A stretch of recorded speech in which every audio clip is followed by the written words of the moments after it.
سلامونه. غوښتل مو چې نن د جګر د چربي باره کې لږ معلومات تاسو سره شریک کړم. جګر چربي څه شی دی، څنګه پیدا کیږي او علاج او تداوی یې څنګه ده، او که په وخت باندې تداوی نشي څه مشکلات جوړوي. عموما د جګر چربي په دوه برخو باندې ویشل کیږي، یو ته الکوهولیک فیټي لیور ډیزیز وایي، یو ته نان الکوهولیک فیټي لیور ډیزیز وایي. دواړه د جګر چربي، خو یو د الکول یا د شرابو د وجې نه پیدا کیږي او بل د چاغوالي، د وزن زیاتوالي او نور مشکلاتو د وجې نه پیدا کیږي. که موږ په علتونو باندې وغږیږو چې ولې پیدا کیږي، امکان ولري چې بعضې مریضانو کې هرسي وي، خو غټه برخه چې کوم نان الکوهولیک فیټي لیور ډیزیز دی، یعنی بغیر د الکوهول نه چې څوک الکول نه استفاده کوي، هغوی کې د وزن زیاتوالی یو غټ فیکټور دی، غټه وجه د وزن زیاتوالی دی. نو بعضې دواګانې هم دي، که څوک شکر لري د شکر د وجې نه هم پیدا کیدی شي، د وینې غوړ یا ټرایګلایسیراید په وینه کې زیات وي د هغوی ته هم پیدا کیدی شي، او یا چا خپل وزن ډیر زیات بایللی وي هغوی ته هم پیدا کیدی شي. خو زموږ او ستاسو په وطن کې غټ علت چې کوم دی هغه وزن دی، نورمال نه زیات وزن او خوراکونه دي. نښې نښانو باندې که موږ وغږیږو، عموما باوله کې د جګر چربي کومې نښې نښانې نه لري، خو بعضې مریضان امکان ولري چې د خېټې په پورتنۍ ښي طرف ته درد پیدا کړي، زر ستړی کیږي یا زړه بدوالی ورته پیدا کیږي، او که چیرته په وخت باندې تداوی نشي یا په وخت باندې مخه ونه نیول شي او جګر خراب شي او اخره کې اخري درجه یا لیور سیروز ته ورسیږي او جګر کلک شي، بیا نور مریض نورې نښې پیدا کولی شي. مثلا کیدای شي مریض د وینې استفراق وکړي، په خېټه کې اوبه جمع شي، پښې وپړسیږي، نفس تنګي ورته پیدا شي، زیړی ورته پیدا شي. دا بیا د اخري سټیج نښې نښانې دي چې کله جګر اخري سټیج ته ورسیږي.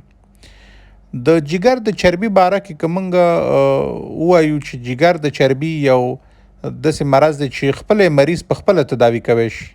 که په وخت باندې تداوي نه کو او د جګر چربي پې جمع کیږي او اخره کې اخري مرحلې ته چې کله جګر مکمل کلک شي یا لیور سیروس ورته وایي، بیا هغه وخت چې ورسیږي بیا علاج نه لري. بیا علاج دا دی چې د جګر پیوندکاري وکړي.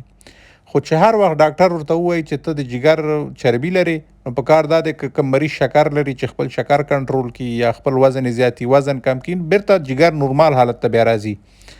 او که چیرته بغیر د تداوي نه پرېښودو او فکر یې ونه کړو، همداسې بس څنګه چې ژوند دی هماغسې ژوند تیری، امکان ولري چې بیا هغه جګر لیور سیروز ته واوړي، او چې لیور سیروز ته واوښته بیا علاج نه لري. بیا کیدای شي مریض د وینې استفراقات وکړي یا په خېټه کې اوبه جمع شي، پښې وپړسیږي. بیا هغې اخري مرحلې لپاره صرف یو علاج دی، او هغه علاج دا دی چې مریض بل د جګر پیوند ځان ته واچوي. نو ښه خبره دا ده چې مخنیوی اسانه دی، او چاته کوم ډاکټر ویلی نو ښه خبره دا ده چې مخه یې ونیسي او فکر ورته وکړي. که موږ ووایو چې څنګه باید مخه ونیسو، غټه مهم فکټور دا دی چې خپل وزن کم کړي. 10% هغه مریض چې خپل وزن کم کړي جګر بیرته نورمال حالت ته راځي.